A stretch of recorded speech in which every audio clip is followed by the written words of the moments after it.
Algunos secretos son tan antiguos, sobreviven solo en silencio, pero luego, un día sin previo aviso, ese silencio comienza a hablar, y cuando lo hace, no revela la verdad, quema todo lo que una vez confundimos con la paz. Esta es la historia de tal verdad, una que se deslizó a través de los años como el humo, hasta que finalmente encontró su camino, a través de una hoja sin residencia, la esquina de un recuerdo quemado, y una voz que se encuentra en la niña de las niñas heridas. El viento había comenzado a aullar a través de los estrechos carriles del hueco de Saint-Elora, sacudiendo las persianas cubiertas de hiedra de la cabaña de Rinmer, como los secretos olvidados que se rascan por mucho tiempo. Cowper, sus ojos parpadeando con la comodidad del ritual y la soledad ganados a través de años de observación tranquila,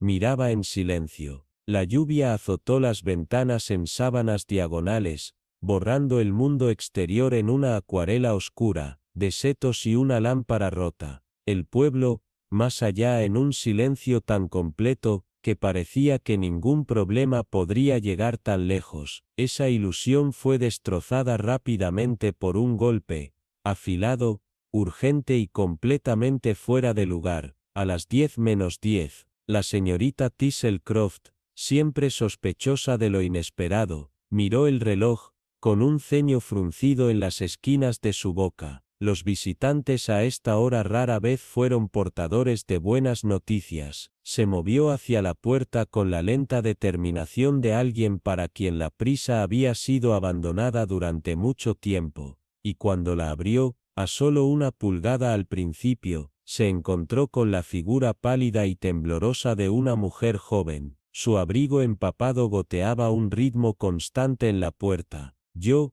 lamento entrometerme, tartamudeó la niña, quebrada bajo el peso del frío, y algo más tal vez. Su rostro estaba rayado de lluvia y maquillaje en ruinas, sus dedos blancos al agarrar un bolso maltratado como si contuviera el último vestigio de su seguridad. La señorita Thistlecroft no se movió por un latido, no le gustaban los dramas, pero algo en los ojos de la niña, más que desesperados suplicantes, ocultando algo, sacudió un acorde lejano. Con un asentimiento tranquilo, dio un paso atrás y dijo simplemente, «Es mejor entrar, niño». La niña dudó solo un segundo, antes de cruzar el umbral. El fuego siseó cuando su presencia húmeda entró en la habitación. Sin una palabra, la señorita Thistlecroft trajo una toalla, la entregó, y señaló el sillón por el hogar. La niña se sentó rígidamente, como si no estuviera segura de que fuera realmente bienvenida. «Soy Clara», comenzó, la mentira casi imperceptible. «Clara Harrow. Mi madre era Elizabeth, su prima, creo». La señorita Thistlecroft no dijo nada. Sus ojos afilados estudiaban a la niña con la habilidad tranquila de alguien que había pasado toda una vida escuchando más que hablando. Elizabeth había sido imprudente, impulsiva, alguien que desaparecía fácil y con frecuencia. No era imposible que esta niña fuera su hija, pero algo no se sentaba bien. Las siguientes palabras de Clara se apresuraron. «He estado en algunos problemas, mi empleador. Hubo un malentendido, solo necesitaba un lugar para quedarme, solo unos días, hasta que las cosas estén ordenadas». El temblor en su voz era real, o fingido con maestría. La señorita Thistlecroft no dio ninguna indicación de cuál creía. «Veremos lo que se puede organizar», dijo con calma, pero ya, detrás de su tono suave, hilos de duda comenzaban a tejerse en una red. A medida que el silencio cayó nuevamente, puntuado solo por el suave tic-tac del reloj de la repisa, Clara alcanzó la taza de té que la señorita Thistlecroft había colocado frente a ella. Sus manos temblaron, sus labios se movieron lentamente como si ensayara algo, y entonces sin previo aviso, se desplomó hacia adelante. La copa rodó fuera de su alcance, derramando solo unas pocas gotas antes de descansar cerca de la alfombra.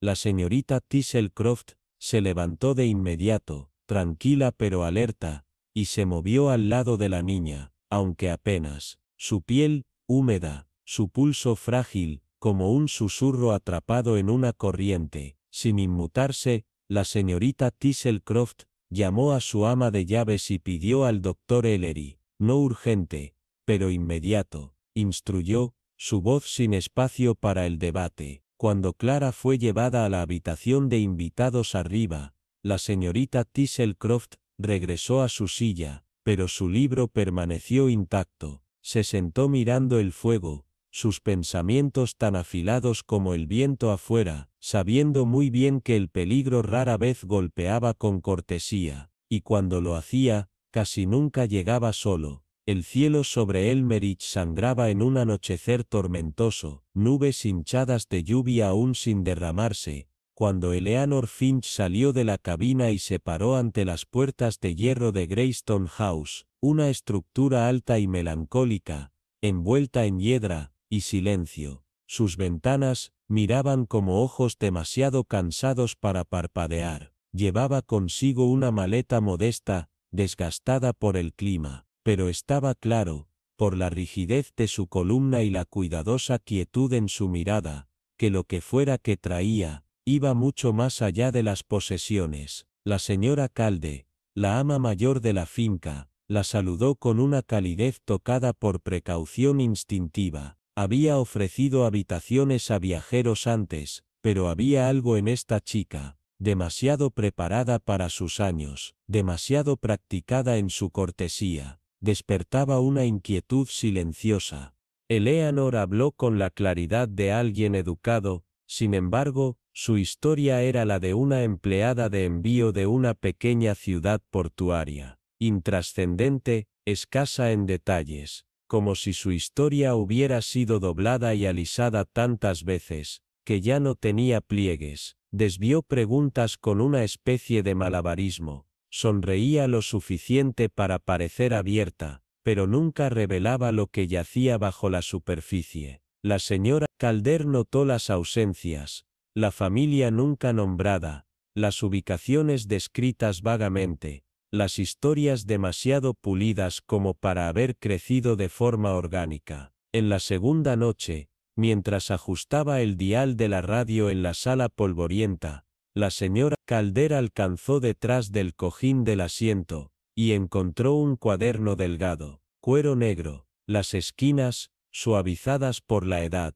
en el interior, páginas de bocetos botánicos obsesivamente precisos, anotaciones sobre sistemas de raíces y el lenguaje de las flores, pero lo que más la impactó fueron los márgenes, llenos de un nombre repetido una y otra vez con presión variable y distintas inclinaciones Isobel, no mi hermana, no mi amiga, solo el nombre, garabateado como un mantra, o una herida. Esa noche, mucho después de que Eleanor se retirara, la señora Calder pasó junto a la habitación de invitados, y notó un leve zumbido suave afinado, y ligeramente desafinado. A la mañana siguiente, Eleanor se levantó antes del amanecer, sus zapatos, fangosos, su abrigo, húmedo, y no ofreció ninguna explicación, excepto que le gustaba la quietud temprana de los jardines. Más tarde esa semana, la señora Calder fue al polvo de un viejo estante,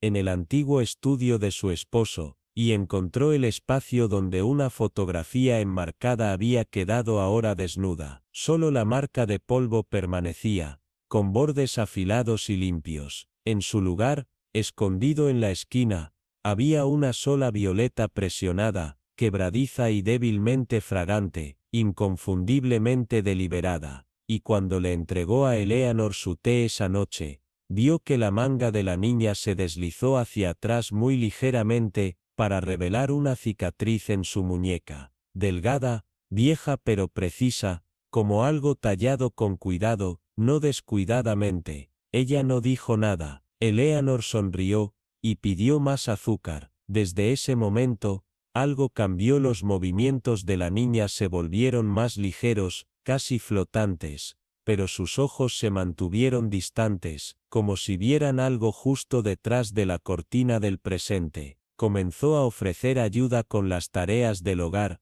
alegre y ansiosa, pero siempre demasiado cuidadosa para no mirar a la señora Calder a los ojos cuando se mencionaban ciertos temas. Nunca dijo por qué había venido, o a quién había dejado atrás. La casa respondió en especie, las tablas del piso crujieron en nuevos lugares, las puertas se abrieron sin brisa, y el viejo reloj de abuelo comenzó a intervenir, a horas extrañas. La señora Calder, que había visto muchas cosas en su vida tranquila, no se enfrentó a su invitada. Ella sabía, sí, que algunas historias si se fuerzan, irrumpen en fragmentos demasiado agudos para sostener. En cambio esperó, silenciosa y precisa, porque entendía lo que pocos realmente hacen, que las verdades más inquietantes son aquellas que se desentrañan lentamente, no con gritos ni revelaciones, sino con un susurro, un hilo suave, desenterrado una hebra a la vez. En el pueblo de Winmer Hollow, ubicado en el tiempo, y donde las nieblas se acurrucaban, gruesas y bajas entre los caminos forrados de sauce y las lápidas cubiertas de musgo, la llegada de la señorita Elara Dobell no estuvo marcada por fanfarria, sino por una atención silenciosa, de ese tipo que uno brinda a un cambio repentino en el clima, algo desconcertante, inquietante, sin causa inmediata. Se presentó como folclorista, con la intención de estudiar costumbres rurales y supersticiones, pero había algo demasiado preciso en su discurso, demasiado equilibrado en su quietud, como si cada momento hubiese sido estudiado de antemano, y colocado deliberadamente, como porcelana fina en un estante de salón. Tomó habitaciones en Rosebery House, la antigua finca crujiente convertida en una pensión dirigida por la señora Talcott, quien, a pesar de su calidez y amable trato de viuda, había vivido lo suficiente como para reconocer que la elegancia de Elara no era del tipo habitual en el pueblo. Tenía la fina costura del privilegio, pero estaba vestida con la falta de cuidado suficiente como para parecer accidental. Su voz era gentil, sus ojos del tipo que parecía sostener reflejos en lugar de pensamientos, y sus manos, aunque suaves y no callosas, llevaban el aroma de cera de abejas, tinta, y algo como lavanda seca, mezclada con hierro. Se unió al círculo de costura de los miércoles, y bordaba con habilidad precisa, pero sus patrones, se desviaban en formas extrañas, rizadas, que recordaban a viejas piedras celtas, o escrituras extranjeras vislumbradas en sueños. Las mujeres locales la encontraron agradable, aunque distante, hablaba solo lo necesario por cortesía, y cuando reía, su risa sonaba practicada, como si la recordara de otro lugar. Sin embargo, sus consultas levantaron cejas silenciosas. Mostraba gran interés por las familias más antiguas del pueblo, especialmente aquellas cuyos nombres se habían desvanecido del discurso común, los Fletchers of Hollow End, los Brunswicks de Brentmer Hill, y más curiosamente aún, los gemelos Wensley. Sus nombres estaban grabados, débilmente, en un monumento desmoronado cerca del arroyo, fechado en 1911, sin causa de muerte registrada. Elara alegaba curiosidad académica, pero sus preguntas eran muy específicas. ¿Qué ventana había tenido la imagen de Santa Gilda con el báculo roto? ¿Dónde se encontraba originalmente la pila bautismal antes de las renovaciones de 1908?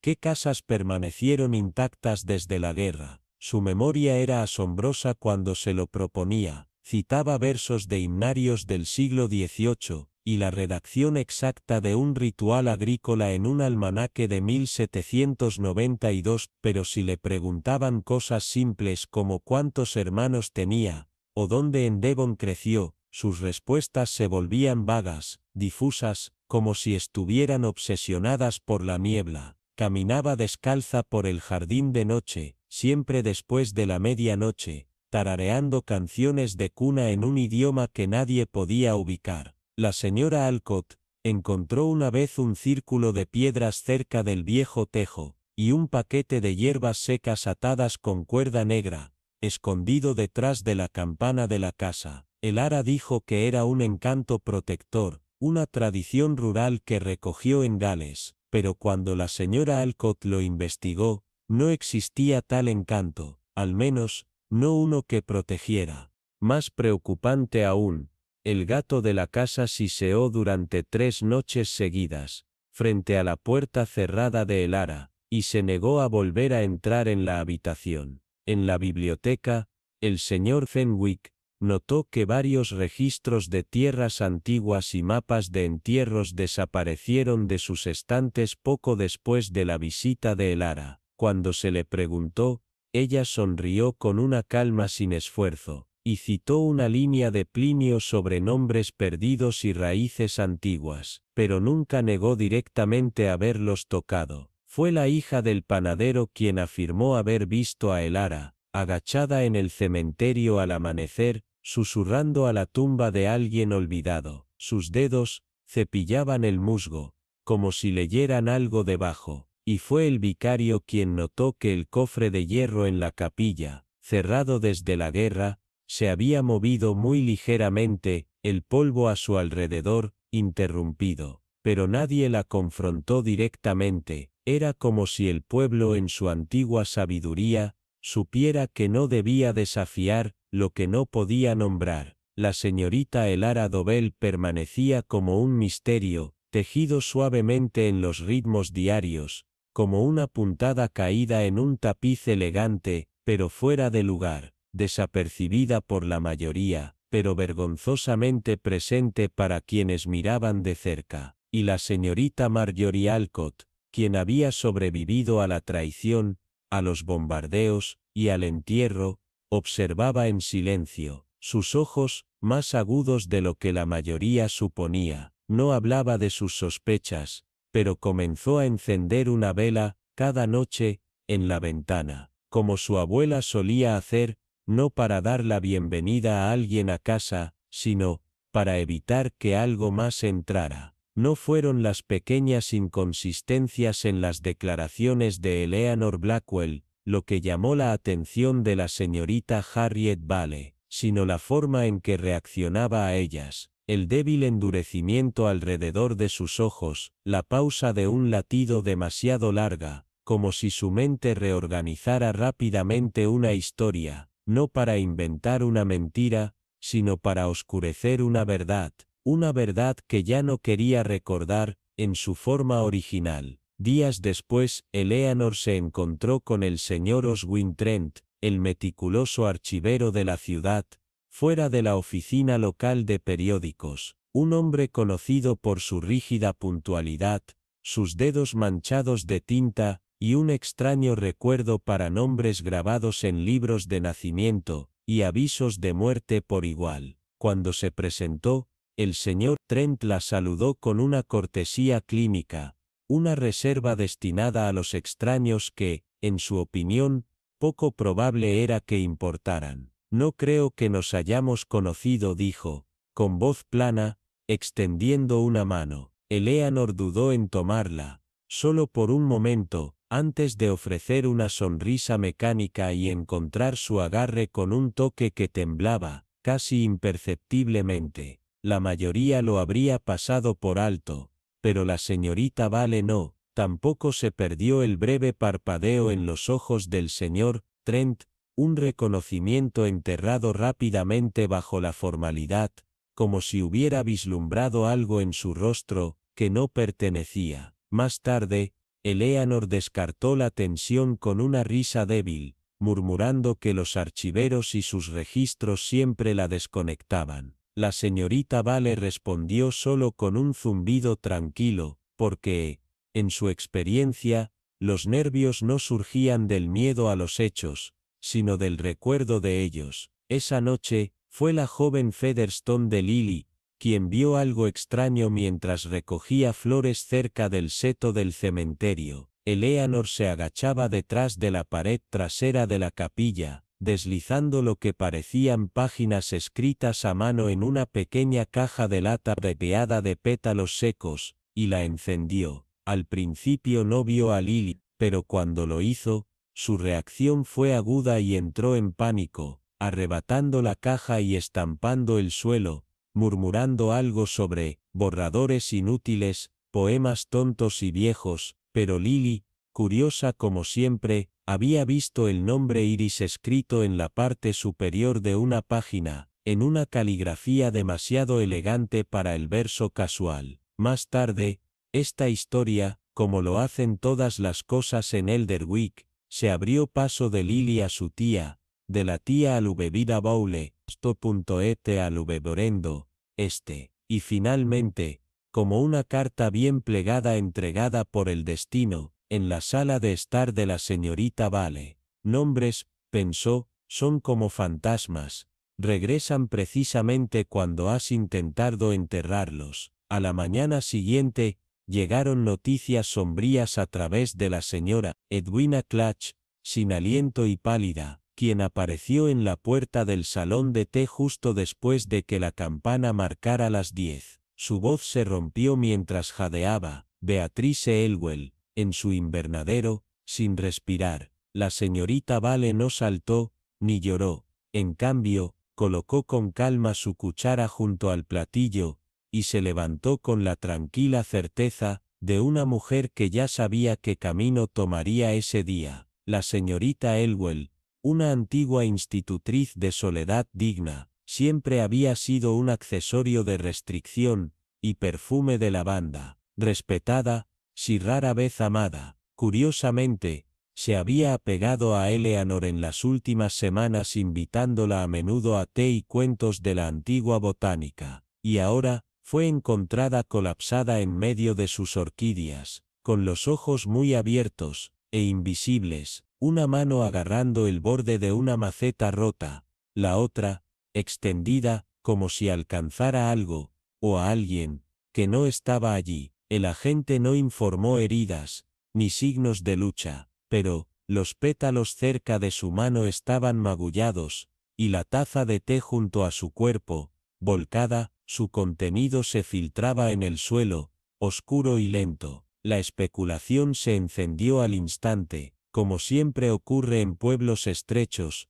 con largas memorias y corta paciencia, pero la señorita Vale ya había alejado su mente de las teorías ociosas, y se centraba en el aroma persistente de los jacintos aplastados, el eco de un nombre, pronunciado con miedo, y la única pregunta que nadie parecía querer formular, ¿qué intentaba decir la señorita Elwell con su gesto final, y quién, exactamente, estaba destinado a escucharlo? Fue justo después del anochecer cuando el doctor Langley, un hombre de palabras recortadas y desapego estéril, declaró la causa de la muerte con una franqueza que se sintió, casi cruel. Digitalis, extraída de Foxglove, una planta conocida por los cuidadosos y temida por los sabios, se deslizó en su té, lo anunció, mirando no a la gente, sino directamente a la señorita Aldrich, cuya compostura vaciló ligeramente, como una cortina captada en una brisa. Agregó, casi como una ocurrencia tardía, que el sabor había sido inteligentemente enmascarado con jarabe de flores de savia salvaje, lo suficientemente dulce como para engañar a cualquier lengua, pero no lo bastante agudo como para eludir la ciencia. La señorita Eliza Thorne, que nunca había confiado en la dulzura de los extraños, permaneció en silencio, sus ojos entrecerrados mientras los fragmentos de las recientes tardes se reordenaban como mosaicos, revelando algo más siniestro. La señora Penélope Crowthorne,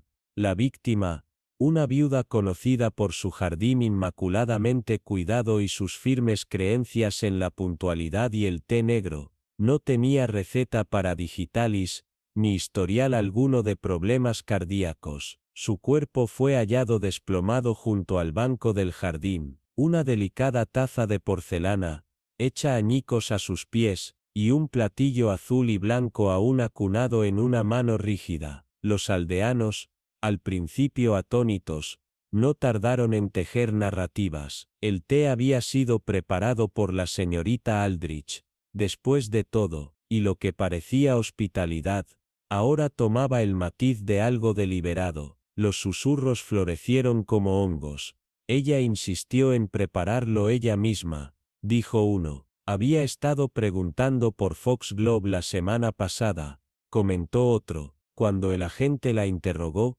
con tono suave pero firme, la señorita Aldrich vaciló, su rostro se contrajo, su aliento se volvió corto, y sin decir palabra, se derrumbó, no en dramatismo, sino en un montón sin gracia, demasiado preciso para parecer genuino del todo. Langley, convocado una vez más, murmuró sobre la tensión y los nervios femeninos, pero la señorita Thorne, de pie a una distancia discreta, no observó el desmayo, sino las reacciones. Quién dio un paso atrás, quién se inclinó, y quién evitó mirar a los ojos. El pueblo, tan rápido en dar la bienvenida a la joven reservada pero bien educada, se volvió ahora con la eficiencia de un reloj a la medianoche. Las puertas, una vez entreabiertas, se cerraron con cortesía, los recados disminuyeron, las sonrisas se enfriaron, las miradas se volvieron vidriosas. La señorita Aldrich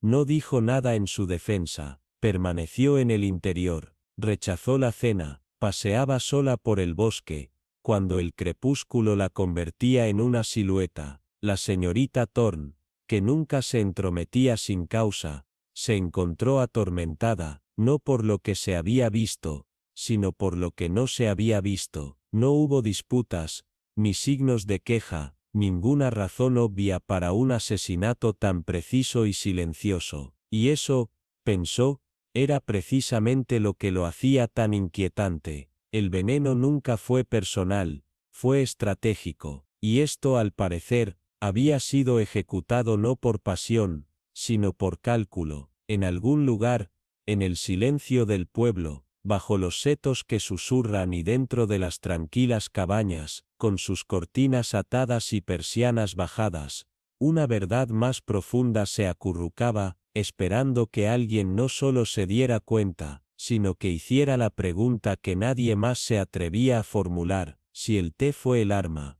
entonces ¿quién realmente sostuvo la taza primero? ¿Y quién observaba mientras la bebía? La niebla de la tarde atravesó los setos como los viejos secretos susurrados con demasiada frecuencia, aferrándose a los caminos olvidados detrás de Fermer Lodge, un vestigio desmoronado de casa, cuyas ventanas habían visto demasiado y cuyos muros guardaban susurros como un sacerdote atesora confesiones. La señorita Enid Halbrook, conocida por el pueblo de Weathercombe, no por su calidez, sino por su capacidad para recordar las cosas que la gente deseaba olvidar, se encontraba en el borde del huerto, sus ojos fijos en la silueta de la casa donde la señorita Averil Marchmont había sido encontrada muerta unos días antes. Oficialmente, fue una muerte tranquila, fallo cardíaco provocado por años de soledad y nervios delicados. Pausa breve, tono grave. Pero Enid había pasado toda una vida reconociendo la diferencia entre la quietud y el silencio, y lo que sintió ahora era lo segundo, el silencio calculado desconcertante, del tipo que no proviene de la naturaleza, sino del miedo. Hubo demasiadas rarezas: el débil hematoma bajo la clavícula de la señorita Marchmont, la negación temblorosa de la criada de que alguien hubiese visitado la casa ese día, y el olor peculiar, claro, floral, fuera de lugar, en el salón. Then came the reverence passing remark, pausa breve, una observación descuidada, una hebra hablada al azar que Enid atrapó al instante, acerca de un desacuerdo que la señorita Marchmont había expresado, sobre una antigua escritura de herencia ligada a la propiedad Ketteridge, tiempo atrás inactiva, una escritura que según ella, había sido alterada décadas atrás para borrar el nombre de una tal Elinor Graye, una niña que había desaparecido la misma noche en que los establos de Ketteridge se consumieron en llamas, y cuyo nombre nadie se atrevía a pronunciar desde la tragedia. Los aldeanos creían que Elinor se había ahogado, o huido. Pausa reflexiva, pero Enid, quien recordaba el destello de terror en el rostro de la niña la última vez que fue vista, en la feria de la cosecha, sospechaba algo mucho más deliberado, y luego, durante una visita cuidadosamente planificada al invernadero de Fermere, bajo la artimaña de recolectar hojas de menta para hacer cordial, Enid descubrió una pieza de pergamino quemada y frágil, encajada entre los paneles de la ventana, la mitad de una hoja, las iniciales borrosas pero legibles, por ejemplo, junto con una firma testigo que no pertenecía a ninguno de los nombres ligados a la propiedad. El nombre garabateado al pie, Rhys Carvel, no se había pronunciado en voz alta en Weathercombe desde que su cuerpo fue sacado del río hace más de 20 años. Tono bajo afirmaron que se había ahogado, después de una noche de bebida, aunque algunos susurraban que sus bolsillos se habían vaciado primero. Estaba claro ahora que la señorita Marchmont, meticulosa y atormentada, había tropezado con algo que nunca debió ver, algo escrito en libros de contabilidad y fideicomisos, sellado en silencio. Enid, con sus guantes de encaje y su determinación tranquila, metió el documento frágil en su bolsa de punto, y salió del invernadero sin decir una palabra, su aliento estable, su corazón acelerado. A la mañana siguiente, mientras el pueblo murmuraba historias de fragilidad hereditaria y suicidio, pausa cargada, Enid se presentó en la casa de campo desmoronada del señor Percival Denton, el único abogado que aún vivía y que había manejado los asuntos de la familia Ketterich. Medio ciego y amargado, Denton se había acostumbrado a que evitaran su puerta, pero hizo una excepción por Enid, tal vez por las galletas de lavanda que traía, o tal vez porque él sabía que ella no se iría sin respuestas. Esperó hasta que el reloj marcó el mediodía, antes de pronunciar el nombre de Elinor Graye, y cuando lo hizo, la mano de Denton se detuvo en el aire. Pausa intensa, su taza de té tintineó contra el platillo. That name, murmuró, was paid to be forgotten. Afuera el cielo se había oscurecido prematuramente, las nubes hervían sobre los páramos como si algo hubiera despertado. Enid no dijo nada, solo lo observó, su expresión serena, sus ojos agudos porque ya lo sabía, esto no era el final de un misterio, era apenas el comienzo, el borde afilado de una verdad enterrada tan profundamente, que ya había empezado a pudrirse, y ahora, perturbada por la muerte de una mujer que sabía demasiado y hablaba muy poco, esa verdad comenzaba a agitarse nuevamente, pulgada a pulgada, saliendo del suelo como huesos, después de una tormenta. The storm crept over Greyfield Hollow like a secret too heavy to hold, pressing the skies into a low growling hush as the wind threaded itself through dead branches and broken chimneys, casting elongated shadows that made the village look half forgotten by time, and half afraid to be remembered. Y fue durante esa quietud espeluznante, cuando Evelyn Thorne, una archivera retirada, con dedos manchados de tinta y una memoria tan afilada como alambre oxidado, descubrió un sobre deslizado bajo su puerta, sin marcar, pero irradiando inquietud, susurro leve con un aroma que evocaba papel quemado, tinta vieja y algo inquietantemente cercano a la sangre. En el interior había una página de diario frágil y amarillenta, y una fotografía casi ampollada en los bordes, como si el pasado mismo hubiera intentado quemarla. Harrowwick House, alta majestuosa, sus ventanas negras en un rostro demasiado orgulloso para parpadear, inmortalizada justo antes del incendio de 1909, aquel que, se decía, había traído no solo su destrucción sino también sus fantasmas. Tono misterioso. Muchos aún vagaban, pero no era la casa lo que atrapaba la mirada de Evelyn. Era la figura en primer plano, su rostro salvajemente arañado, como si alguien temiera más su memoria que su presencia. Aun así, su postura se mantenía firme, los brazos cruzados, la bufanda atada a la garganta, con una precisión que parecía un desafío a la cámara misma. Aunque la historia registró el incendio como accidental cableado defectuoso en el ala este, los susurros que ecoaban en Greyfield durante generaciones contaban otra historia, un testamento disputado, una familia en guerra, deudas desesperadas, pausa y un grito, escuchado desde el bosque justo antes de que el fuego lamiera el cielo, como la ira. Eliza, con solo 19 años, fue dada por muerta, sus restos convenientemente irreconocibles, su broche, que usaba a diario ennegrecido, pero intacto, como si hubiera sido colocado, como si todo hubiese sido escenificado. Evelyn, cuya carrera se había forjado desenterrando verdades incómodas, percibió un borrado deliberado, un silencio, demasiado limpio para ser natural, mientras examinaba documentos judiciales abandonados, estados bancarios mal archivados y cartas ocultas tras paneles falsos en viejos libros de cuentas. Descubrió un hilo, fondos desviados a cuentas extranjeras días antes del incendio, escrituras firmadas con iniciales que no coincidían, y una tensión creciente en la correspondencia de Eliza con un abogado en Dorset,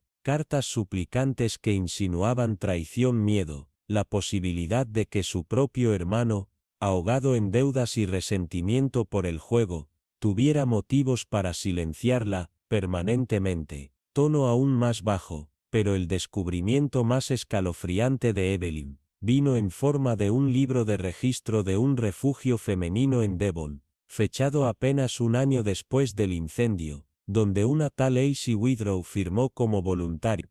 Pausa muy breve, la fecha de nacimiento coincidía, la altura, la letra, y debajo de un segundo alias, Anthea Lorne, Evelyn rastreó una compra de tierras realizada 2 décadas después, casi a 1 milla de Greyfield Hollow, en una propiedad que alguna vez había pertenecido a la finca de Wickham, como si Eliza nunca hubiera huido realmente, sino que simplemente se hubiera deslizado en las grietas del legado muy destinado a destruirla. La línea final de la página del diario, desgarrada, ahora se hacía eco de temor y desafío. Dijo que tenía que convertirme en alguien más, así que elegí Anthea. El nombre significa flor, algo que sobrevive al fuego, y aún crece, y en ese momento Evelyn se dio cuenta de que esta no era la historia de una niña que perecía, sino de alguien que escapó, de alguien que burló su propia sangre, y luego enterró la verdad debajo de capas de silencio,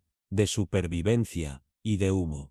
Pero alguien más lo sabía, porque a medida que el viento se calmaba, y el cielo se llenaba de secretos, una cortina en la casa del viejo cuidador, abandonada por más de 60 años, cambió, muy ligeramente, aunque no se agitaba la brisa. El pulso de Evelyn se aceleró, cuando la habitación pareció tensarse a su alrededor. La fotografía en su mano se sintió más pesada ahora, como si llevara memoria y advertencia a la vez, y a medida que el timbre sonó, una vez bajo y deliberado, un sonido en sí mismo, la página del diario se deslizó de su alcance, revoloteó al suelo, y susurró al pasado no como un capítulo cerrado, sino como algo que aún mira, y tal vez, aún arde. La niebla rodó, densa y espectral, sobre Ashmere Hollow, tragándose el pueblo en un gris sin aliento que amortiguaba cada sonido, y bordeaba los márgenes de la misma realidad. Los árboles esqueléticos se alzaban como testigos silenciosos a lo largo de senderos torcidos, su corteza manchada con rocío frío, y lápidas cubiertas de musgo se inclinaban, como si se rindieran al peso de una tristeza olvidada. Era un lugar que la historia no solo había olvidado, la historia lo había enterrado deliberadamente, un lugar donde la memoria se pudría justo debajo de la superficie, en el extremo más lejano de la aldea, en una cabaña cubierta de líquenes que parecía crecer desde la tierra misma. Eleanor Vale, una vez reconocida perfiladora criminal, ahora envuelta en soledad y sombra, había vivido sin ser vista durante casi una década. Su obsesión con los casos fríos y desapariciones históricas alimentando sus noches, y sus silencios. En un jueves por la mañana, lavado por la lluvia, mientras los truenos murmuraban desde colinas distantes, llegó un paquete a su puerta, sin firmar, atado con hilo grueso, y desmoronado. El envoltorio olía débilmente a madera húmeda, limo de río, y algo más antiguo. Podía ser madera sagrada, o los restos borrosos de un recuerdo muy viejo. Dentro había una sola fotografía desgastada por el tiempo, su superficie, burbujeada y oscurecida por la edad. 4 mujeres, con vestido eduardiano, de pie frente a las puertas ahogadas en hiedra de un sanatorio abandonado hacía décadas. El asilo Blackmer, como lo revelaba el grabado descolorido sobre el arco oxidado detrás de ellas. Pero una figura había sido borrada con furia, su imagen, raspada con tanta violencia que solo quedaba una mano enguantada, atrapada a mitad de gesto, advertencia o mandato.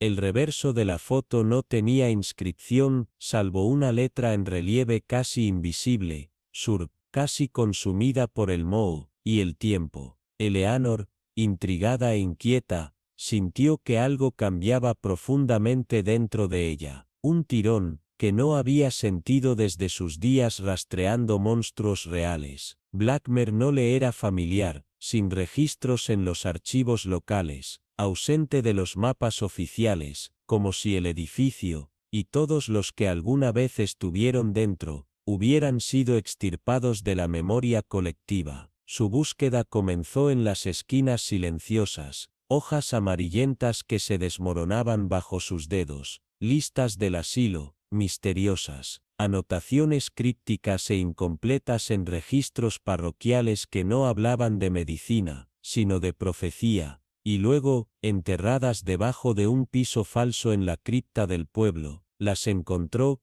cartas envueltas en piel aceitosa, escritas en un guión apretado y frenético. Eran de una paciente llamada Serafina Molloy. En ellas, Serafina hablaba de visiones, muertes predichas, y un personal demasiado asustado para actuar. Una carta, fallida y salada, 3 días antes de que una enfermera fuera hallada ahogada en sus propios aposentos cerrados. Otra predicción, de una descarga masiva que terminó, en fuego. En su diario, pasajes codificados insinuaban que no estaba loca, sino que era una guardiana de secretos demasiado peligrosos para su tiempo. Las manos de Eleanor temblaron al descubrir un formulario de admisión sin firmar, fechado el día del cierre del asilo. El garabato al final apenas era legible, Sur Valory, admitida bajo protesta, no enfermedad, cántaro. Sin embargo, no había certificado de defunción, no había sitio de entierro,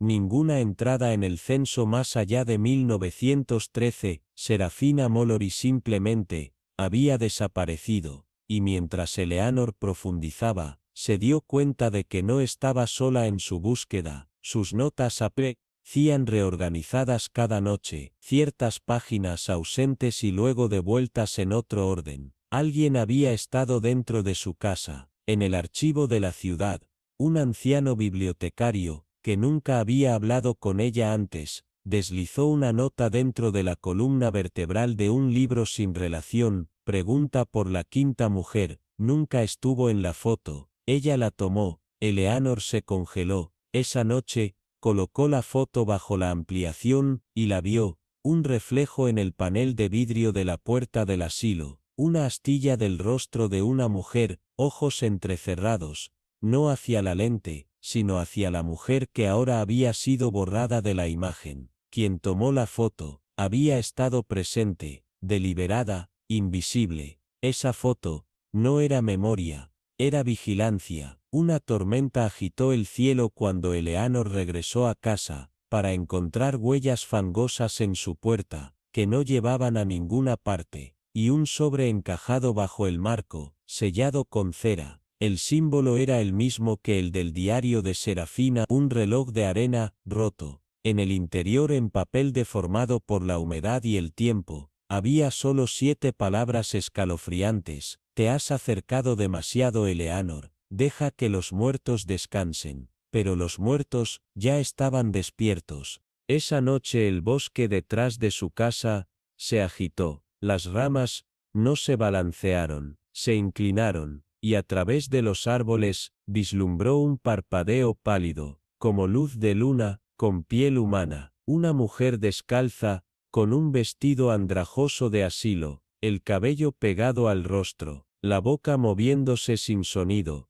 como si nombrara a los olvidados. Eleanor, congelada en su ventana, entendió entonces que esto ya no era una investigación, había roto algo abierto, no se trataba de resolver un misterio, se trataba de sobrevivirlo, y muy por debajo de la superficie de Ashmere Hollow, donde la historia había sido sellada, y el silencio había reinado una vez, algo había comenzado a agitarse, y había recordado su nombre. Los aldeanos de Weatherlow habían susurrado durante mucho tiempo sobre la antigua casa de Bellman, una finca melancólica y medio colapsada que se agachaba al borde de los moros como un secreto demasiado peligroso para hablar en voz alta. Sus ventanas, recubiertas en capas de mugre gris de cenizas, no reflejaban nada. Sus puertas gimieron ante el toque incluso de la brisa más ligera, como si suspiraran bajo el peso de las historias que quedaban incalculables. Dijeron que una vez perteneció a Elias Bellman, un cartógrafo brillante pero solitario que dedicó su vida a no mapear el mundo conocido,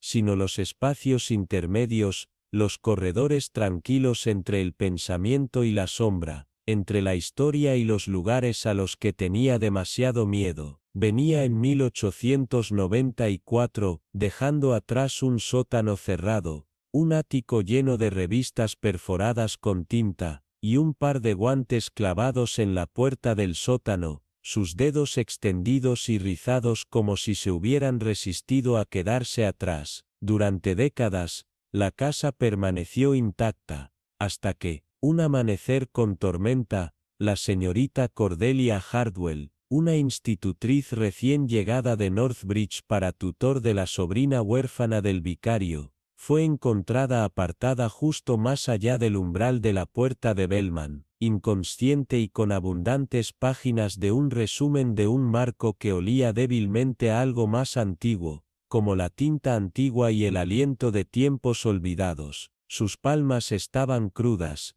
marcadas, no solo por grava, sino como si se rastrearan por finos rasguños, como los dientes de pequeños bolígrafos o las garras de criaturas olvidadas. Cuando se le preguntó, Cordelia afirmó que había vagado demasiado lejos durante una caminata de la tarde, se perdió en la niebla y se resbaló, pero había una rigidez en su tono, y sus ojos no coincidían con su voz. Estaban demasiado conscientes, demasiado embrujados, como si hubieran visto algo que su boca no estaba dispuesta o no podía formar en palabras. Era la señorita Adeline Cray, una historiadora viuda con una reputación de memoria meticulosa y curiosidad inconveniente, quien notó por primera vez lo que los demás perdieron. Las manos de Cordelia, supuestamente las de un tutor gentil, daban las marcas inconfundibles de la escritura crónica, una cresta en el costado de su dedo, manchas negras débiles en los pliegues de sus uñas. Estas no eran manos inactivas ni las de un diarista casual. La sospecha de Adeline se profundizó cuando se enteró de que extrañas perturbaciones habían comenzado a ondularse a través de la villa poco después de la llegada de Cordelia. La campana de la iglesia sonó ahora sin marcar,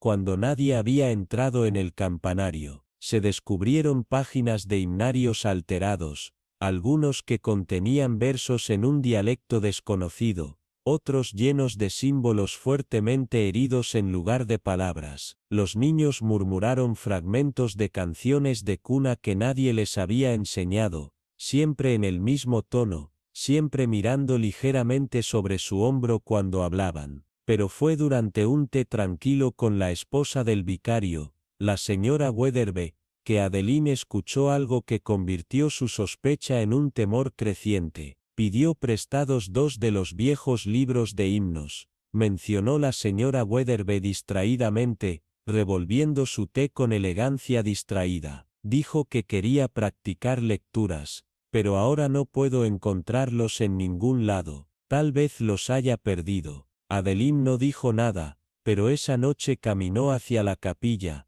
la linterna en la mano, y buscó. Escondida detrás de una hilera de bancos no utilizados, encontró el primer libro, sus páginas talladas, no con tinta, sino con letras quemadas chamuscadas por algo increíblemente cruel. El segundo himnario faltaba por completo. En cambio, lo que encontró fue un símbolo quemado en la tela del altar, un círculo dividido por 7 cortes equidistantes. Su aliento se enganchó. Había visto esto una vez antes, en un manuscrito prohibido escondido en los archivos del antiguo seminario en Black Thistle, escrito por un clérigo del siglo XVII que afirmó que el mundo estaba siendo reescrito lentamente por mapas que nadie podía ver. Esos mapas, dijo, se alimentaban con nombres, nombres escritos, nombres hablados, nombres registrados y recordados. Ese mismo símbolo había marcado la página final de su libro,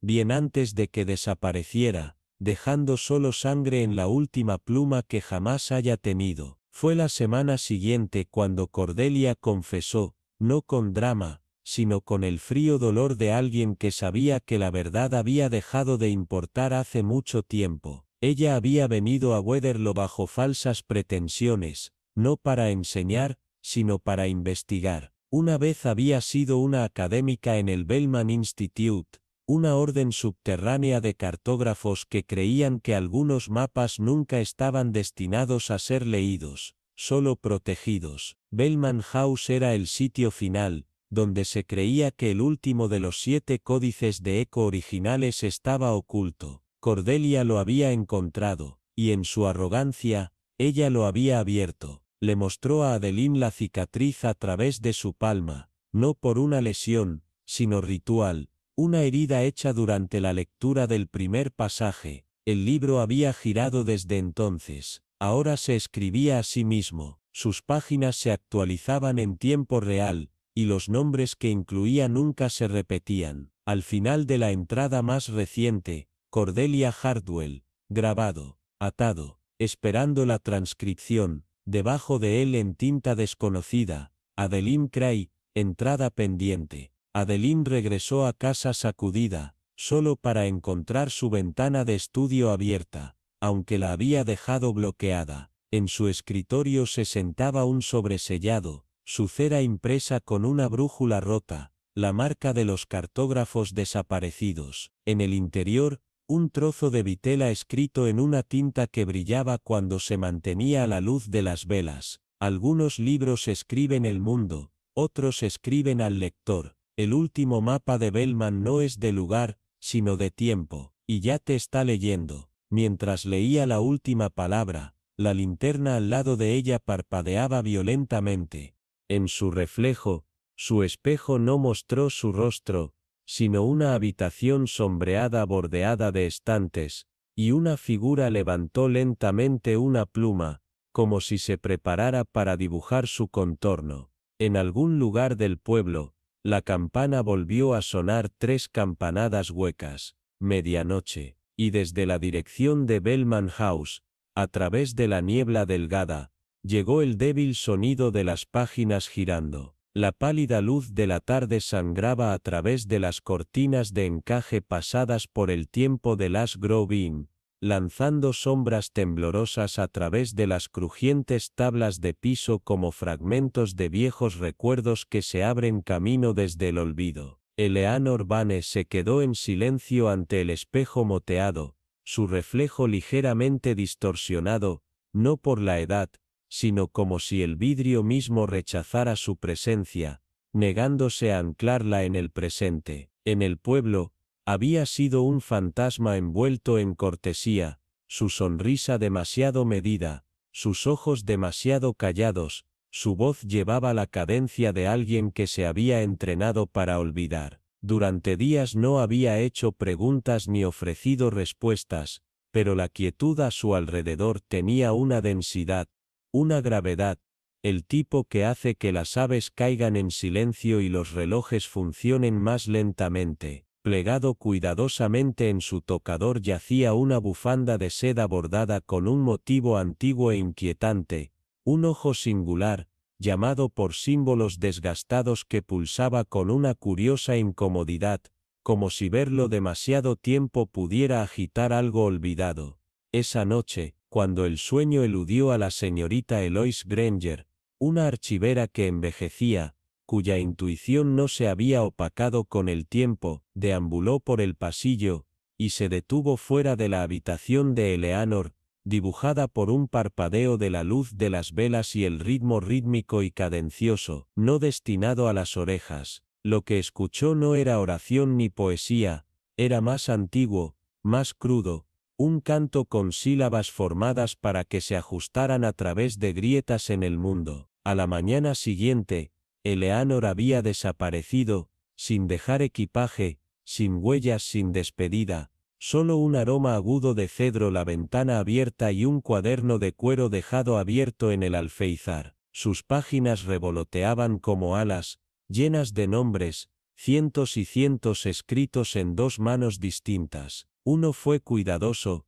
reverente, con tinta seca y deliberada. El otro se extendía en las páginas, cada línea temblando más que la anterior, hasta que las entradas finales parecían menos escritas a mano y más como tallas, hechas con tanta fuerza que la tinta se había desgarrado. Entre los nombres estaba el propio de Eloise, subrayado no una sino dos veces. Debajo de eso, una línea final enfrió su alma: Eleanor Vane, Return Initiated. Terrificada pero obligada, Eloise volvió a buscar en la habitación y descubrió algo encajado detrás de un panel suelto en la pared, una fotografía desgastada y deformada con el tiempo. Dos mujeres jóvenes se paraban una al lado de la otra, casi idénticas en cada detalle, los mismos labios entreabiertos, la misma mandíbula, el mismo halo de cabello oscuro, pero una miraba a la cámara con misteriosa calma,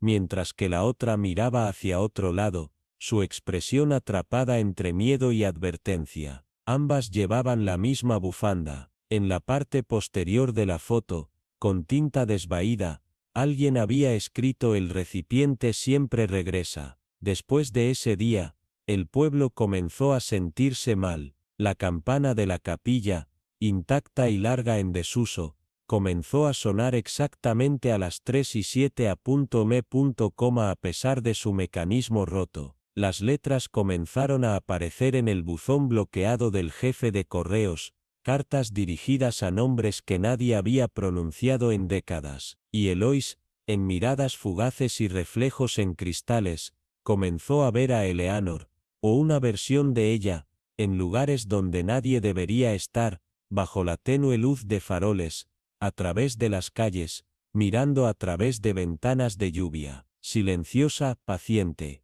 observando. Finalmente, incapaz de soportar el peso de la incertidumbre, Eloise regresó a la habitación de invitados. No estaba tocada, y sin embargo parecía esperar. Drapeada sobre el poste de la cama estaba la bufanda, presionada de forma fría, increíblemente limpia. Debajo, una nota en la mano delicada del cuaderno: algunos nombres son puertas. Una vez escritos, abren cosas que no se cierran. Nunca estuviste destinada a olvidar, Eloise. Y en ese momento, mientras un frío repentino barrió la habitación y las sombras se oscurecieron de manera no natural, Eloise se volvió hacia el espejo, y no vio a sí misma, sino a ambas mujeres de la fotografía que se paraban detrás de ella, sin expresión, ojos oscuros, y los brazos lentamente que se elevaban, como para guiar su espalda hacia algo largamente sellado. La habitación contuvo el aliento. En algún lugar más allá de las paredes, un susurro se agitó, y luego, uno por uno, los nombres en el cuaderno comenzaron a desvanecerse. La sala había crecido inquietantemente, el único sonido el marcado ritmo del reloj antiguo de abuelo, que hacía eco como un latido en el débilmente iluminado hall de la casa de Elderwind. Las sombras se aferraban a las esquinas, como si ocultaran secretos demasiado viejos para nombrar. En la luz del fuego parpadeante, Clara Whitlock, no Elise Harrow, se movía como un fantasma que se retiraba del tiempo, su voz justo por encima de un susurro pero llevando el peso de décadas. Mi madre era Amelia Harrow, dijo, con los ojos encerrados en las llamas moribundas. Intentaron borrarla, no solo de este lugar, sino de la memoria misma. Sus palabras colgaban en el aire, frágiles y crudas. Frente a ella, el inspector del grave permaneció en silencio, sintiendo el temblor detrás de su calma y la gravedad debajo de sus palabras. Dijeron que ella murió en el incendio de Ashwick, que fue un accidente, una tragedia, continuó Elise, los dedos apretando una fotografía arrugada, pero tampoco fue un silenciamiento. Contó cómo Amelia había descubierto irregularidades en el Ashwick Trusts, hechos de la tierra firmados por hombres ya muertos, propiedades vendidas a empresas que no existían, fondos desviados a cuentas fantasma ligadas a nombres susurrados en la oscuridad. Ella fue a Elric, el abogado familiar, confió en él, ese fue su primer error. Días después, el fuego devoró el ala este de Black Hollow Estate, y Amelia se presumió muerta, pero ella no lo era, no exactamente. Hester Vale, la enfermera, la encontró apenas respirando, quemada y rota, pero viva. La llevó, le dio un nuevo nombre, una nueva vida, pero mi madre nunca olvidó, no la traición, no las mentiras, y ciertamente no lo que le robaron. Elise hizo una pausa, su voz vacilante, no por miedo, sino por el peso de todo lo que llevaba. Ella me crió para esconderme, siempre mirando sobre su hombro, siempre advirtiéndome que nunca regresara, pero cuando murió, murió realmente, dejó más que dolor, diarios, cartas, recortes de periódicos, estados financieros, todo, piezas de un rompecabezas tan cuidadosamente oculto, que incluso la aldea olvidó que los bordes existían. Llegó a su cartera y sacó páginas amarillentas, la escritura a mano de su madre temblando a través de los márgenes. Regresé no para vengarla, sino para encontrar la verdad, para darle paz. Del Grave asintió solemnemente, pero sus ojos se mantuvieron agudos. Pero no fuiste la única que buscaba. Elise tragó saliva, su voz se hizo más estable pese al dolor. La señora Fenlow había trabajado en los archivos cuando era joven, recordaba nombres y fechas, me dijo que las cosas no coincidían, copié sus registros en secreto. Dijo que había encontrado algo sobre testamentos falsificados, sobre una firma que no coincidía. Esa noche, ella cayó por la escalera, se rompió el cuello, los ojos de Elise brillaban con lágrimas contenidas, al igual que el fuego. Su aliento se cortó. Me escribió cartas, frenéticas, aterrorizadas. Dijo que alguien la había estado observando, que sabía lo que había hecho. Me rogó que dejara de cavar, y luego, desapareció, sin rastro. Se fue como un aliento en la niebla. Un silencio se estableció como mortaja entre ellos, hasta que Del Grave finalmente habló, su voz baja y grave. Elise asintió lentamente, su expresión hueca. Pero lo recuerdo todo. Y en ese momento, cuando la última brasa se derrumbó en el cenicero, y la habitación pareció volverse más fría a pesar del fuego, ambos entendieron que la verdad nunca había muerto en las llamas, solo había esperado, enterrada y ardiente, porque alguien, valiente o tonto, la había descubierto nuevamente. La habitación era más fría de lo que debería haber sido, no por un simple borrador, sino por algo tácito en las paredes, como el aliento de la historia finalmente agitando la vida después de años de silencio. Las cortinas colgaban rígidas, como si contuvieran la respiración, y la luz que se desvanecía, filtrándose a través de las ventanas de vitrales, pintaba sombras largas y rojas, en sangre, en el piso como venas que pulsaban con secretos demasiado largamente enterrados. Eleanor Thorne se sentó a la cabeza de la vieja mesa de salón, sus dedos envueltos alrededor de una taza de té que se enfriaba. Sus ojos nunca parpadeaban, nunca se estremecían. A su alrededor, se reunieron quienes habían vivido cerca de los bordes de la verdad durante años, sin saberlo, orbitando una mentira que había remodelado vidas, reescrito recuerdos y dejado un rastro de muerte tranquilo detrás de ella. Lo que habían creído eran accidentes o tragedias antiguas, en verdad, habían sido actos de preservación deliberados y silenciosos, medidos, casi quirúrgicos en su precisión. Esto nunca fue sobre la herencia, dijo Eleanor suavemente, su voz seca como el otoño que se va. Se trataba del control, y el miedo profundo y de la médula. Un murmullo se movió a través del grupo, pero nadie habló. El miedo a la exposición, al desentrañamiento de un legado de la verdad arrastrando sus uñas a través de los pisos pulidos de la respetabilidad. Ella dejó que el silencio se asentara, dejando que creciera raíces en las mentes de los presentes. Lidia, la niña cuyo regreso había molestado el equilibrio, se sentó rígidamente. Su parecido con la desdeñada Ruth no era solo asombroso, sino casi espectral, como una imagen en un espejo que alcanza el tiempo. La mirada de Eleanor se dirigió al señor Halcombe, el abogado con postura impecable, voz meticulosa, el hombre que nunca dejó que sus ojos se demoraran demasiado ni que sus respuestas fueran demasiado rápidas. Era demasiado suave,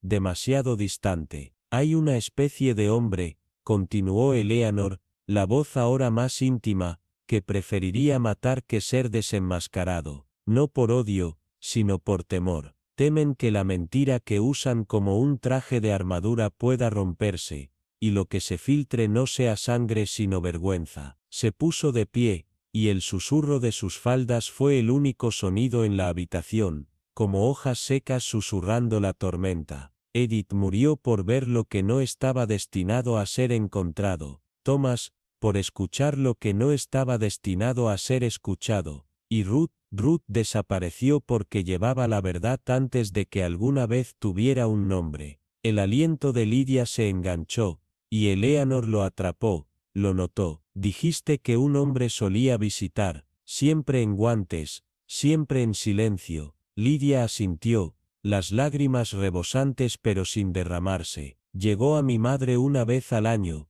ella lo llamó el guardián del silencio. Dijo que una vez había traicionado algo sagrado y pasó el resto de su vida tratando de enterrarlo. Eleanor se volvió hacia el agente, que estaba sentado congelado olvidado. Persiguemos motivos en libras y peniques, dijo, pero el verdadero motivo aquí es la descomposición de un alma que no puede vivir en la verdad. La habitación contuvo el aliento. El señor Halcombe ajustó sus gemelos, una contracción casi imperceptible en su ojo izquierdo traicionando la presión debajo de su calma. El fuego en el pasillo, dijo Eleanor, su voz ahora más fría que el aire, no fue un accidente, fue un intento de borrar, pero el fuego no destruye todo, conserva en capas. Ella miró directamente a Halcombe ahora, y el tiempo no cura, se cura. Las sombras se habían profundizado en la habitación,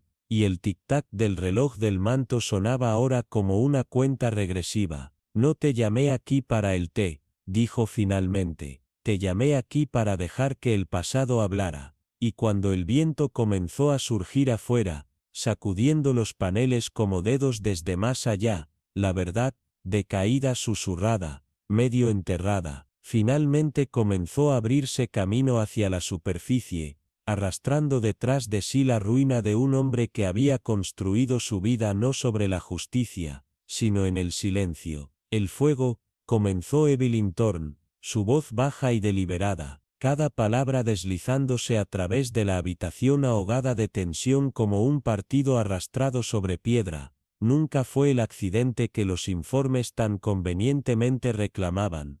Fue quirúrgico, fue orquestado con el tipo de precisión que solo el miedo puede alimentar, y su propósito era mucho más siniestro que la mera destrucción del ladrillo y la madera. Sus palabras colgaban pesadas en el aire, silenciando incluso el tic-tac del viejo reloj de pared. Esa noche no solo borró una casa, intentó borrar a una mujer, un testamento y la línea de sangre que representaba. El señor Alden se sentó desconcertado en su sillón, pero sus dedos se agitaban, traicionando una tormenta silenciosa detrás de su mirada estable. Ashcroft, astuto, implacable y peligrosamente no dispuesto a jugar su papel en un juego ya manipulado, había comenzado a descubrir irregularidades dentro del fideicomiso, fondos faltantes, cláusulas contradictorias, firmas que no coincidían. Ella confió en una enfermera, la señorita Harrow, que había servido a la familia en silencio durante y luego, como tantas cosas vinculadas a Clara, la señorita Harrow simplemente desapareció días antes del fuego. Los pasos de Evelyn sonaron en la alfombra desgastada mientras cruzaba hacia la ventana, mirando no fuera, sino hacia adentro, al pasado que aún resonaba en esas paredes. Clara mantenía un diario. Ella tenía pruebas. Su voz cayó, cada sílaba más cortante que la anterior. No se recuperó el cuerpo, solo suposiciones y cenizas. Y las suposiciones, señor Alden, ahora le dijo lentamente, son el mejor amigo de un ladrón. Un parpadeo pasó sobre sus ojos, rápido y cauteloso. Aquellos que recordaban a Clara, aunque tenuemente, comenzaron a susurrar nuevamente. Una de ellas fue la señora Elcott, la ama de llaves, que se topó con el libro de contabilidad perdido detrás de un panel falso en el ala este. Al principio no dijo nada, solo hizo preguntas pequeñas e inofensivas. Pero la culpa, señor Alden, Evelyn se inclinó ligeramente, tiene un oído finamente ajustado. Ella se enderezó, su tono ahora frío y clínico. Elcott murió de lo que llamaron causas naturales, un colapso repentino, un corazón débil, pero la copa de porcelana astillada a su lado contó una historia más oscura y tranquila. Digitalis no deja rastro, no para el ojo inexperto, especialmente cuando se mezcla con algo dulce. El agente lo despidió, por supuesto, pero yo no. La sala se sintió más fría, como si el fuego en el hogar se quemara solo para el espectáculo. Su nombre, señor Alden, una vez un empleado, ahora un guardián de fantasmas. La voz de Evelyn se suavizó peligrosamente. No temiste a Maeve por lo que ella sabía, temiste lo que ella podría despertar. Un recuerdo, un testigo, un pensamiento de la verdad quemado en silencio. Temiste que Clara no se había ido tanto como necesitabas que se fuera. Un ritmo de silencio, roto solo por el silbido del fuego. Las mentiras, como las polillas a través de la seda, y si escucha atentamente, señor Alden, escuchará a los muertos rascarse en las tablas del piso, exigiendo ser recordados, no por venganza, sino por justicia. Y así, la verdad, durante mucho tiempo enterrada debajo de cordiales saludos y plata pulida, no apareció con un grito, sino con un silencio sin aliento, como si las paredes de la mansión lo hubieran sostenido en todos estos años y ahora exhalaran. Eliza Hartford, la enfermera acompañante cuyo ahogamiento fue descartado como una desafortunada desventura, no había resbalado, había sido silenciada deliberadamente, con precisión, con manos que no dejaban marcas, salvo por los moretones escondidos debajo de las mangas y la bufanda apretada. El coronario lo cogió para no cuestionar. La muerte se adaptaba a la historia. Por supuesto, siempre lo hace cuando aquellos que la escriben también se benefician de su final. La señorita Ainsley, siempre la observadora y nunca la acusada, se sentó en silencio junto a la ventana esa mañana, con sus manos firmes sobre su taza de té, pero sus ojos no pudieron ocultar el temblar detrás de la calma. Los accidentes, dijo suavemente, son convenientes para aquellos que temen la verdad más que las consecuencias. Fue el susurro de la señora Fenlow, la viuda del jardinero, lo que lo comenzó todo, como había encontrado una vez hojas de pega de zorro aplastadas cerca del compost, una planta conocida por su hermoso veneno. pero no fue hasta que el nuevo médico revisó los registros del fallecido doctor Thorne que las preguntas comenzaron a despertar, discrepancias de desvío, viales indocumentados, y lo que era peor, una orden de todo written note para Digitalis, bajo un nombre falso, que se remontaba a un señor Clive Barton, ahora un anciano de la iglesia, y en aquel entonces, el supervisor de la finca. Cuando el agente lo trajo para interrogarlo, negó toda participación, pero no pudo negar la inscripción grabada en el relicario plateado encontrado escondido en las tablas del piso del ala este, AR.E, por silencio comprado, no ganado. Las iniciales no coincidían con nadie en el registro actual, pero una fotografía descolorida, escondida detrás del forro de terciopelo, reveló a una mujer Rosalind Edgecombe, la hermana del heredero original, que se creía que se había ido a Europa en 1929, nunca lo hizo. Sus restos, descubiertos debajo de la fundación de la capilla durante las reparaciones, contaron una historia que nadie había querido escuchar: clavícula fracturada, calavera rota y botones agarrados en su puño, que coincidían con el uniforme aún usado por la cabeza de la finca, ahora retirado y desaparecido. La señorita Ainsley, nunca acusada directamente, nunca involucrada abiertamente, había orquestado el silencio como una sinfonía, cada jugador sin darse cuenta de toda la composición, solo de su parte. Pero fue su arrepentimiento lo que la traicionó, detalles diminutos, una taza de té fuera de lugar, una carta nunca enviada, pero mantenida a salvo en el hueco de un libro, encontrada por Lydia durante la catalogación. En ella, Ainsley no había escrito una confesión, sino una disculpa.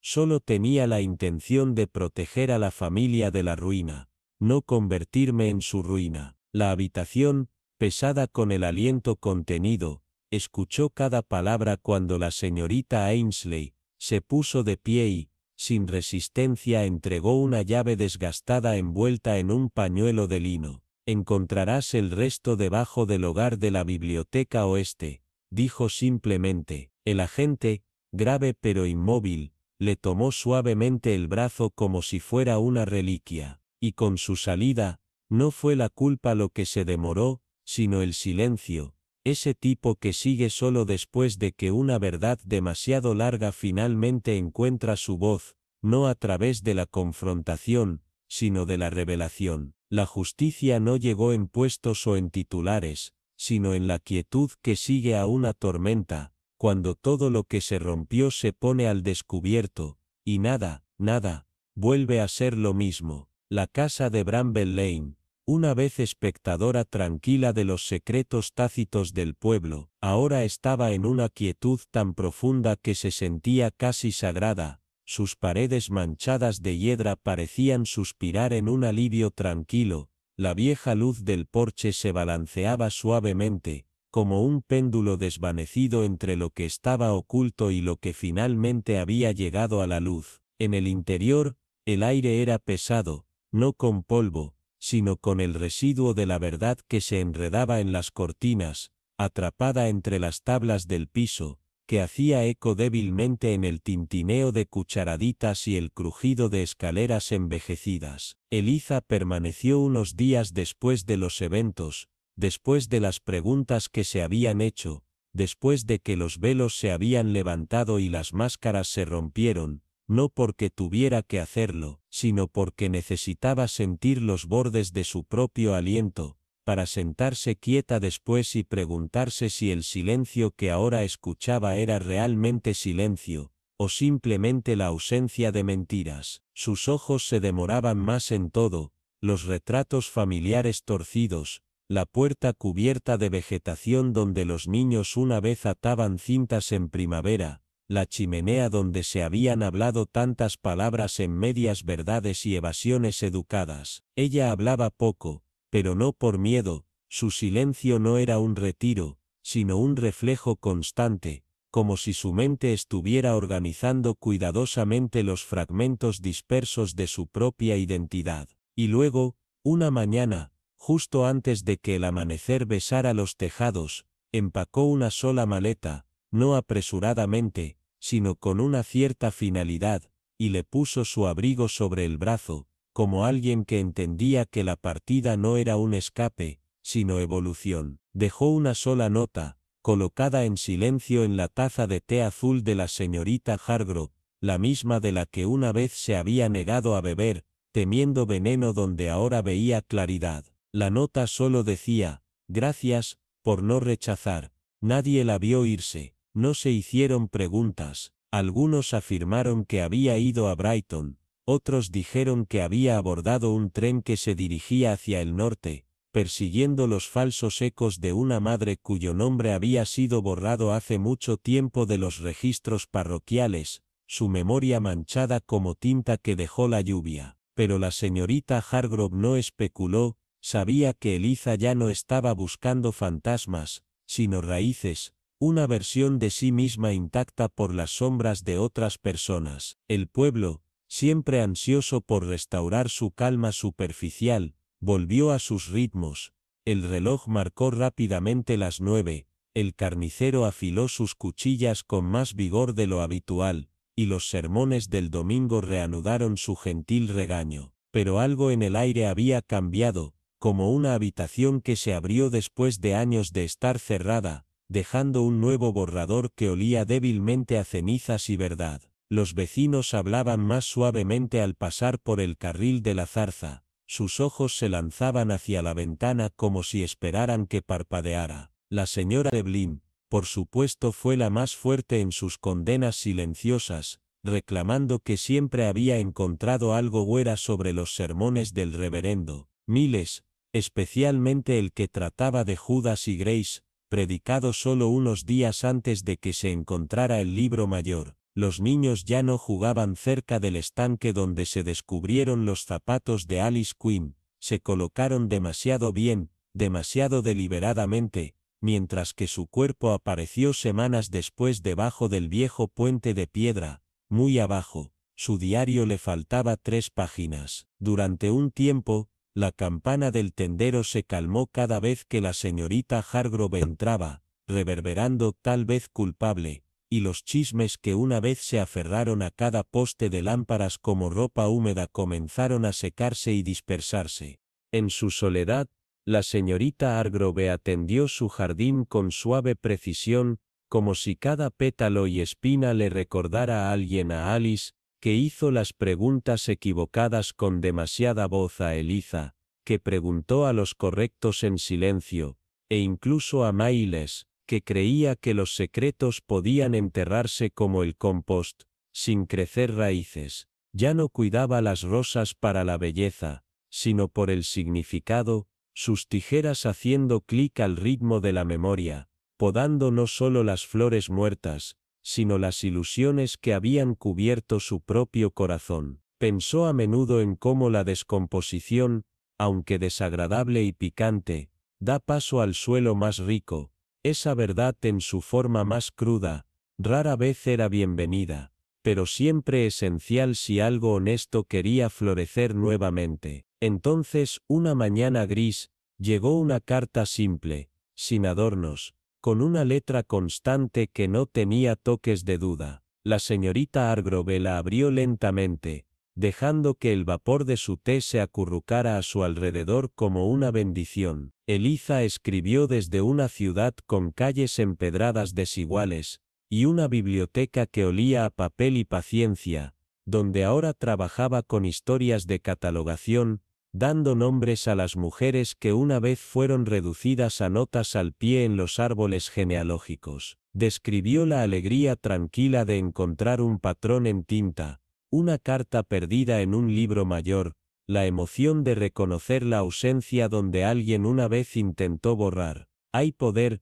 escribió al aprender a no estremecerse cuando la verdad te mira a los ojos. La señorita Hargrove dobló la carta con cuidado y la metió detrás de la lata de azúcar, el lugar donde guardaba solo lo que más importaba, no como recuerdo sino como un recordatorio de que la historia no había terminado, solo había echado raíces en otro lugar. y cuando regresó a sus dalias, el viento atrapó su chal como un susurro, el jardín respiró a su alrededor como para decir, sí, así es como debería ser ahora. La verdad había seguido adelante, pero su sombra permaneció, no como una carga, sino como un testigo tranquilo del costo del silencio y el don de finalmente hablar. Ella escribió, y las historias que merecían ser escuchadas incluso si el mundo hubiera dejado de escuchar. No era una nota de agradecimiento por la solución, sino por la fe en que existía un misterio en absoluto,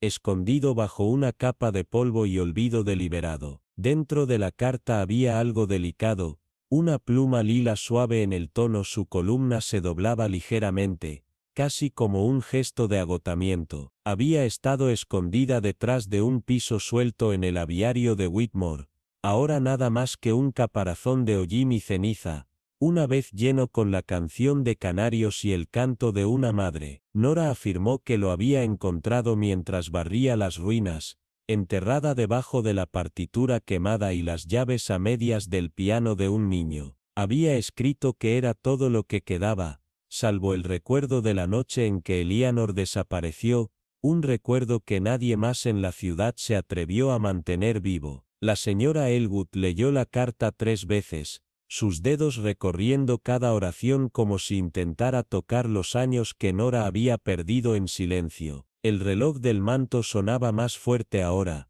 cada tic resonando por la habitación como el latido de una historia enterrada, pero no del todo muerta. Junto a ella yacía la llave de latón, ya no escondida en su prisión forrada de terciopelo, sino descansando libremente, su propósito gastado. Una vez había desbloqueado una puerta de bodega sellada con más que madera y metal, una puerta que había sellado una verdad demasiado dolorosa para hablar, demasiado peligrosa para saber. La llave había abierto un espacio lleno de cajas etiquetadas como lino, pero escondidas de letras, cartas de Eleanor, temblores de soledad, miedo y un secreto que habría desgarrado un legado aparte si hubiera aparecido demasiado pronto. El golpe que trajo esta tormenta a la puerta de la señora Elwood no llegó con drama, sino dudas, un tímido golpe apenas audible bajo los vientos aullantes de esa noche de octubre. Nora se había quedado allí,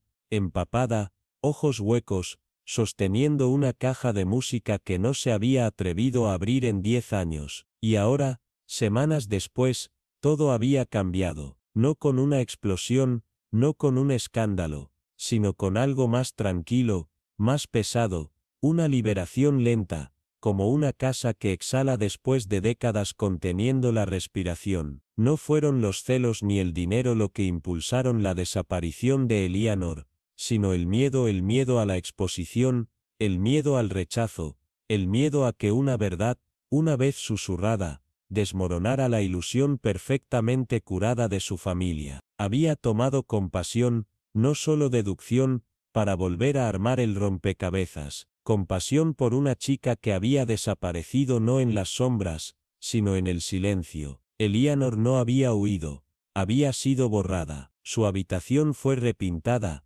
sus fotos retiradas, su nombre evitado como una maldición, pero Nora recordó, y fue a través de ella, y a través de la presencia constante de una mujer que sabía que no todos los fantasmas gritan, que su voz finalmente regresó. La justicia, como una floración de primavera tardía que empuja a través del suelo congelado, tomó su tiempo, pero vino, no en voz alta, no orgullosamente, pero completamente. No es extraño cómo el pasado siempre encuentra un camino de regreso, a través de una escalera crujiente, un recuerdo fuera de lugar, una canción reproducida en ausencia en un piano desafinado. Pasamos tanto tiempo convenciéndonos de que el pasado se ha ido, solo para descubrir que ha estado esperando, paciente, para que alguien haga la pregunta correcta. Y si estuvieras en el lugar de la señora Elwood, habrías confiado esa voz temblorosa en tu puerta, habrías creído que la culpa puede estirarse como una sombra entre generaciones,